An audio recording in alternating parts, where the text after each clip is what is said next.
अस्सलाम वालेकुम रहमतुल्लाह। बच्चे फूलों की तरह नाजुक होते हैं और इनका ख्याल भी फूलों की तरह ही रखना पड़ता है। एक छोटी सी बीमारी या लापरवाही इन फूलों को मुरझाकर रख देती है। बच्चों में एक बीमारी जो आम पाई जाती है वो है डायरिया। इस बीमारी में बच्चे दस्तों का शिकार होकर बिल्कुल कमज़ोर और निढाल हो जाते हैं।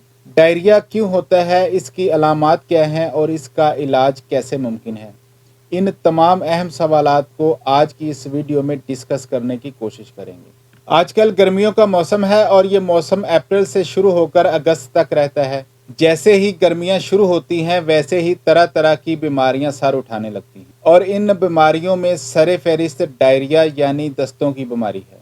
आपको काफ़ी ऐसे बच्चे देखने को मिलेंगे जिनमें ये बीमारी पाई जाएगी, खुसूसन जिनकी उम्रें 1 या 2 साल से कम हैं। लेकिन बड़ी उम्र के बच्चों में भी ये बीमारी आम पाई जाती है। दस्तों की इस बीमारी को गैस्ट्रोएंटेराइटिस भी कहते हैं, यानी मैदे की बीमारी। आमतौर पर इस बीमारी में उल्टियां होने लगती है और बच्चा जो कुछ खाता या पीता है इसे हजम नहीं कर पाता और इसे फौरी तौर पर निकाल देता है। ये उल्टियां अमूमन 1 दिन तक रहती हैं, लेकिन कभी कभी ऐसा भी होता है कि उल्टियां नहीं होती और दस्त शुरू हो जाते हैं। दस्तों की कई इकसाम होती हैं और अमूमन इन दस्तों का रंग सब्ज होता है। ये पानी की तरह भी होते हैं या फिर इनमें चिकनाहट भी होती है। अगर दस्तों में खून आए तो इसे डिसेंट्री कहते हैं। चूँकि दस्तों में जिस्म का पानी खारिज होता है तो इस सूरत में बच्चा बिल्कुल निढाल हो जाता है, जिसे हम डिहाइड्रेशन कहते हैं। शुरू में जब दस्त होते हैं और जिस्म से पानी खारिज होता है तो बच्चा ज़ोर ज़ोर से रोता है, लेकिन जैसे जैसे दस्तों में इजाफा होता है बच्चा रोते रोते निढाल हो जाता है। इसकी ज़बान खुश्क हो जाती है, सर पर मौजूद तालू अंदर की तरफ धंस जाता है और अब बच्चे के रोने से इसकी आंखों में आंसू नहीं आते। और अगर आप बच्चे की जिल्द को ऐसे ऊपर की तरफ उठाएं तो वो वापस अपनी जगह पर नहीं जाती और ये डायरिया की सबसे वाज़ेह अलामत है। दस्त अगर पतले हैं तो बच्चे को नमकोल दें और इसका घर पर ही इलाज करें, लेकिन अगर दस्तों की शिद्दत में इजाफा देखें तो फौरी अपने डॉक्टर को दिखाएं। अक्सर माओं को शिकायत होती है कि इनका बच्चा नमकोल मिला पानी नहीं पीता या इसे नमकोल का जायका पसंद नहीं है। तो याद रखें कि नमकोल 2 तरह के होते हैं, एक नॉर्मल नमकोल और दूसरा लो ऑस्मोलर ORS, जो कि मार्केट में आम दस्तयाब होता है। तो कोशिश करें कि बच्चे को लो ऑस्मोलेटरी ORS दें। नमकोल का पानी तैयार करने के लिए ORS के पूरे पैकेट को 4 गिलास पानी में डालकर बनाएं और ये तैयार होने वाला पानी 12 से 24 घंटे के दौरान बच्चे को पिला दें। अगर बच्चा उल्टियां भी कर रहा है तब भी इसे चम्मच से पानी पिलाते रहें। अगर बच्चा नमकोल नहीं पीता तो इसे बाजार से बने हुए नमकोल की बोतल वाला पानी भी इस्तेमाल करवा सकते हैं। इस तरह बच्चे की डिहाइड्रेशन कम हो जाएगी। हर डायरिया में एंटीबायोटिक की ज़रूरत नहीं होती और इस बात का फैसला अपने डॉक्टर को करने दें कि एंटीबायोटिक देनी है या फिर कोई और दवा देनी है। आजकल बच्चों को प्रोबायोटिक भी दी जाती हैं। इसमें काफ़ी इकसाम के एंजाइम होते हैं और ये डायरिया कंट्रोल करने में मददगार साबित होते हैं। कुदरती प्रोबायोटिक दही है। अगर बच्चे को दस्तों के दौरान दही और केला खिलाएं तो दस्तों में वाज़ेह फ़र्क पड़ेगा। इसके अलावा बाज़ार में मुख्तलिफ साशे की शक्ल में प्रोबायोटिक दस्तयाब होते हैं, जो कि पानी या दूध में मिलाकर 5 से 6 दिन तक बच्चे को देने होते हैं।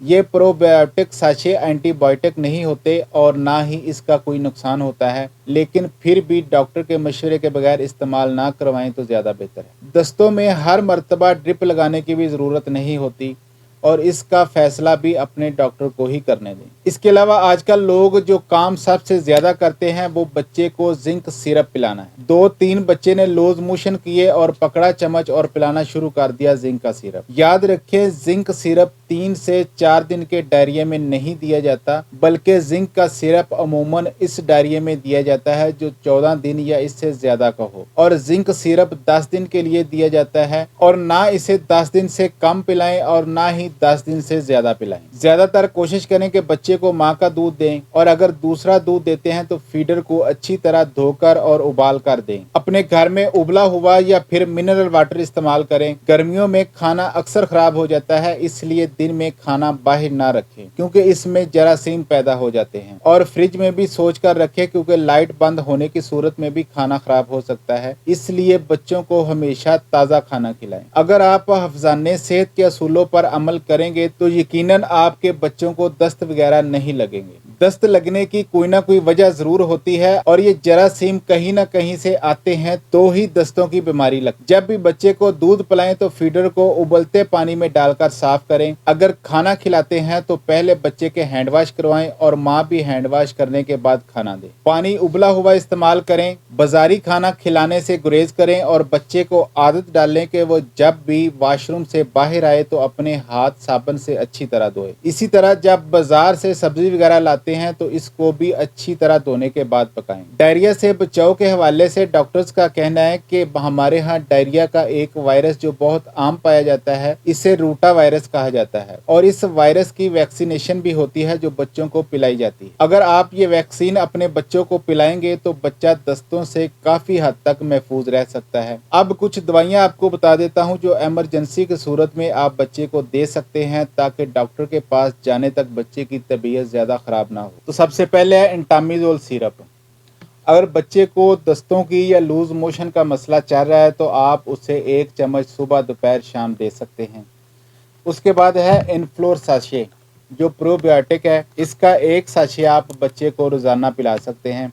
पानी में या दूध में हल करके 1 साशे रोज़ाना का देना है। उसके बाद है इंट्रोजर्मिना टीका एम्प्यूल। इंट्रोजर्मिना का 1 टीका आपने बच्चे को पिलाना है। इसे आप किसी चीज़ में शामिल किए बगैर भी पानी वैसे चम्मच के साथ दे सकते हैं। इसका कोई टेस्ट नहीं होता और ये कड़वा भी नहीं होता और ये टीका पिलाने का बच्चे को किसी भी किस्म का कोई नुकसान नहीं होता। उसके बाद है अमोडियम कैप्सूल। ये 1 कैप्सूल आप बच्चे को सुबह दोपहर शाम दे सकते हैं या फिर बच्चा अगर ज़्यादा लूज मोशन कर रहा है तो हर मोशन के बाद उसे आप 1 कैप्सूल खोल के किस पानी में हल करके या फीडर में हल करके दे सकते हैं। उसके बाद है पेडिट्राल लिक्विड जो कि ORS का पानी बना होता है जो बच्चे तकरीबन आसानी से पी भी लेते हैं। ये मार्केट में आपको मुख्तलिफ फ्लेवर्स में मिल जाएगा। इसके आपने हर मोशन के बाद 4 से 5 बड़े चम्मच बच्चे को पिलाने हैं और अगर मोशनों में कुछ वक्फा आ गया है तो इसके हर 2 से 4 चम्मच हर 10 से 15 मिनट के बाद बच्चे को पिलाते रहें ताकि बच्चे के जिस्म से पानी की कमी ज़्यादा ना हो। अगर ये दवाइयाँ इस्तेमाल करने के बाद भी ज़्यादा फ़र्क नहीं आ रहा तो फौरी डॉक्टर को चेक करवाएं। गर्मी के मौसम में हैज़ा बहुत तेज़ी से फैलता है, इसलिए एहतियात से ही इसके वायरस से बचा जा सकता है। अपना बहुत सारा ख्याल रखिएगा, अपने प्यारों का भी। अल्लाह हाफिज़।